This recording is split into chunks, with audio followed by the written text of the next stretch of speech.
ఈరోజు phone tapping case ఇన్వెస్టిగేషన్లో భాగంగా మరి నన్ను సిట్ అధికారులు విచారణ కోసం పిలిపించడం జరిగింది. నాకు తెలిసిన విషయాలను కూడా వాళ్ళందరికీ కూడా నేను చెప్పడం జరిగింది. అయితే నేను వాళ్ళకి చాలా క్లియర్గా చెప్పడం జరిగింది. మరి కాంగ్రెస్ పార్టీ ఇచ్చిన 420 అబద్ధపు హామీలు ఏవైతే ఉన్నాయో ఆ అబద్ధపు హామీల మీద భారత రాష్ట్ర సమితి వీరోచిత పోరాటం చేస్తూ ఉన్నది. ఈ అబద్ధపు హామీలు ఏవైతే ఉన్నాయో వాటి అమలు చేయడం చేతగాక మరి రేవంత్ రెడ్డి ప్రభుత్వం సిట్టును వాడుకుంటుంది అని చెప్పేసి నేను ఆ అధికారులకు క్లియర్గా చెప్పడం జరిగింది. సిట్ అధికారులు మంచోళ్ళే కావచ్చు, కానీ వాళ్ళందరి బాస్ వచ్చేసి రేవంత్ రెడ్డి, హోంమంత్రి, ముఖ్యమంత్రి ఆయన్నే. ఆయన కన్సర్న్లోనే మరి మిమ్మల్ని అందరూ కూడా పనిచేయమని అంటూ ఉన్నాడు. రాజకీయ ప్రత్యర్థుల మీద ఆయన ప్రతీకారం తీర్చుకుంటా ఉన్నాడు, దానికి సిట్టును వాడుకుంటున్నాడు అని చెప్పేసి చాలా క్లియర్గా నేను మరి పోలీస్ అధికారులకు కూడా చెప్పడం జరిగింది. అదేవిధంగా మరి తెలంగాణలో కాంగ్రెస్ పార్టీ అధికారంలోకి వచ్చినప్పటి నుండి విచ్చలవిడిగా ఫోన్లు ట్యాప్ చేస్తూ ఉన్నది.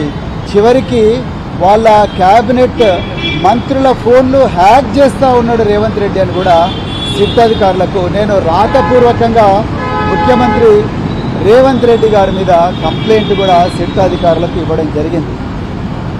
నేను సౌత్ ఫస్ట్ పోస్టులో వచ్చినట్టుగా నేను ఆ ఎవిడెన్స్తో సహా సిట్ అధికారులకు ఈ కంప్లైంట్ ఇవ్వడం జరిగింది. రేవంత్ రెడ్డి గారు ఫోన్లు ట్యాపే కాదు, మరి డార్క్ వెబ్లో అత్యంత ఆధునిక అత్యంత ఖరీదైన సాఫ్ట్వేర్ టూల్స్ వాడుతూ తన ఓన్ మంత్రుల మొబైల్ ఫోన్లను హ్యాక్ చేస్తూ ఉన్నారు. ప్రతిపక్ష నాయకుల మొబైల్ ఫోన్లు కూడా హ్యాక్ చేస్తూ ఉన్నారు. మిగతా బిజినెస్ మెన్ల మొబైల్ ఫోన్లు కూడా హ్యాక్ చేస్తూ ఉన్నారు అనేది పూర్తిగా సౌత్ ఫస్ట్ పత్రిక రాసింది. దీని మీద కూడా పూర్తిగా ఎంక్వైరీ చేయాలి. ఆ మంత్రులను మీరు సిట్ ఆఫీస్కు పిలిపించాలి. వాళ్ళ ఫోన్లు కూడా మీరు ఎగ్జామిన్ చేయాలి. వాళ్ళ ఫోన్ల మీద కూడా ఫోరెన్సిక్ ఎగ్జామినేషన్ చేయాలి. వాళ్ళ ఫోన్లలోకి ఏ విధంగా మరి సాఫ్ట్వేర్ మాల్వేర్ పంపించిన విషయాల మీద కూడా పూర్తిగా ఎగ్జామిన్ చేయాలని చెప్పేసి కూడా నేను సిట్ అధికారులను కోరడం జరిగింది. అదేవిధంగా మరి భారత రాష్ట్ర సమితి మళ్ళొక్కసారి మేము చెప్తున్నాం, భారత రాష్ట్ర సమితికి ఎప్పుడు కూడా ఈ ఫోన్ ట్యాపింగ్తో సంబంధం లేదు. కేసీఆర్ గారు ప్రజలను నమ్ముకొనే మరి ప్రజల గొంతుకై తెలంగాణ తీసుకొచ్చిండ్రు. ఆ 10 సంవత్సరాలు తెలంగాణ ప్రజల ప్రయోజనాలు దృష్టిలో పెట్టుకునే పరిపాలన చేసినట్టు తప్ప పోలీసుల మీద ఆధారపడి ఎక్కడ కూడా మరి పరిపాలన చేయలేదన్న విషయం స్పష్టంగా నేను సిట్ అధికారులకు చెప్పిన. ఒకవేళ ఎవరైనా అధికారులు తప్పు చేసి ఉంటే వాళ్ళ మీద యాక్షన్ తీసుకోండి అని నేను కూడా కోరిన. కానీ దీన్ని రాజకీయాలకు ముడిపెట్టకండి. రేవంత్ రెడ్డి ఆడుతున్న రాజకీయ చదరంగంలో సిట్ అనేది ఒక పావుగా మారకూడదని చెప్పేసి కూడా నేను క్లియర్గా రిక్వెస్ట్ చేసిన. అదేవిధంగా మళ్ళొకసారి చెప్తున్నా, రేవంత్ రెడ్డి విచ్చలవిడిగా డార్క్ వెబ్లో అత్యంత అధునాతనమైన టూల్స్ కొన్ని తీసుకొని వాటిని వాడి తన ఓన్ మంత్రుల ఫోన్లు ట్యాప్ చేస్తూ ఉన్నారు. దాని మీద పూర్తి స్థాయిలో ఎంక్వైరీ జరగాలని కూడా ఈరోజు నేను సిట్ అధికారులను కోరడం జరిగింది. మరి వెంటనే ఈ కంప్లైంట్ ఒకటి కమిషనర్ ఆఫ్ పోలీస్ కూడా మేము తప్పకుండా ఇస్తాం. దీని మీద పూర్తి స్థాయి విచారణ జరిగేదాకా కూడా మేము ప్రభుత్వం మీద పోరాడుతూనే ఉంటామని చెప్తూ మరొకసారి సహకరించిన మీడియా మిత్రులందరూ కూడా హృదయపూర్వక ధన్యవాదాలు చెప్తూ జై తెలంగాణ, జై కేసీఆర్.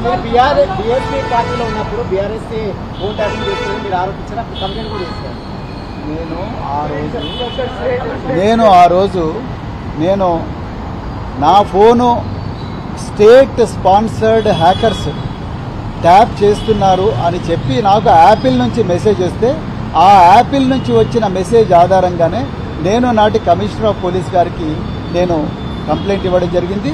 ఆ కంప్లైంట్ ఏమైందని చెప్పేసి నేను ఈరోజు సిట్ అధికారులు కూడా అడగడం జరిగింది. గతంలో బీఆర్ఎస్ పార్టీపై కూడా అనేక ఆరోపణలు కూడా నేను మళ్ళీ రిపీట్ చేస్తున్నా. నేను యాపిల్ నుంచి వచ్చిన మెసేజ్ను కమిషనర్ ఆఫ్ పోలీస్ గారికి ఇచ్చిన, అంతకుమించి నేను ఎక్కడ కూడా ఏమీ చేయలేదని క్లియర్గా చెప్తున్నాను. నన్ను పిలిచింది 243/2024 పంజాగుట్ట పోలీస్ స్టేషన్లో. దాంట్లో భాగంగానే రేవంత్ రెడ్డి చేస్తున్న విచ్చలవిడి ట్యాపింగ్ మీద కూడా నేను ఎంక్వైరీ చేయాలని చెప్పేసి సిట్ అధికారులను డిమాండ్ చేశాను. Thank you very much.